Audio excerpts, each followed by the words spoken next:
A little bit of background about the Employee Retention Tax Credit Program. COVID came about early 2020. Congress was terrified about what was going to happen. They didn't know how deep and dark this would go. So they quickly created the CARES Act. And in the CARES Act, there were two programs, the PPP, Payroll Protection Program, and the ERTC, the Employee Retention Tax Credit Program.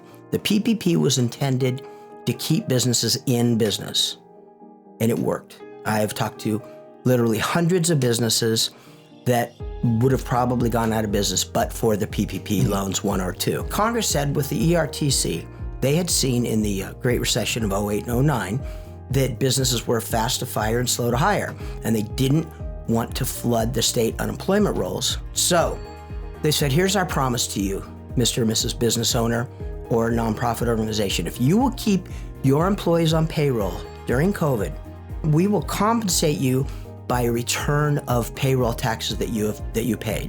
That was the promise. This is not a giveaway per se. This is not a pool of money they're taking. They're just giving business owners and nonprofits back their money. So the first way a business qualifies is through the gross receipts test. So that is, we compare the gross revenue of the business. We look at quarters 2, 3, and 4 of 2020 and 1, 2, and 3 of 2021. And you take each of those quarters, for example, quarter 2 of 2020, and you compare it to quarter 2 of 2019. Once again, back to 2019. To qualify for that quarter, the business had to have a reduction in gross receipts of 80% or more.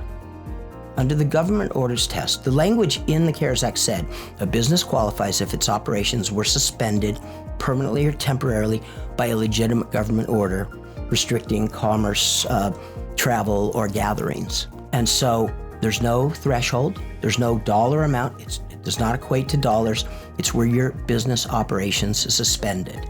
So what does that mean? Well, it means almost anything, but primarily we look at what did you do in business before COVID, and what did the government order stop you from doing? It could be a federal order, state order, county order, city order, or a health department order. So if you had a physical location, you probably qualify. If you had supplies from overseas, you probably qualify. If you had an employee that you had to send home for 2 weeks because they had COVID, you probably qualify. Most people probably do at this point. I have a nonprofit I work with. Their CPA told them he would be able to get them $1.3 million. And I talked to the CEO and I said, well, wait a minute, you have 300 employees, right? Approximately. He said, yeah. And I go, well, you have to get over 4 million for sure. And I knew how their organization had qualified with government orders. Well, just last week, they received $5.1 million in checks.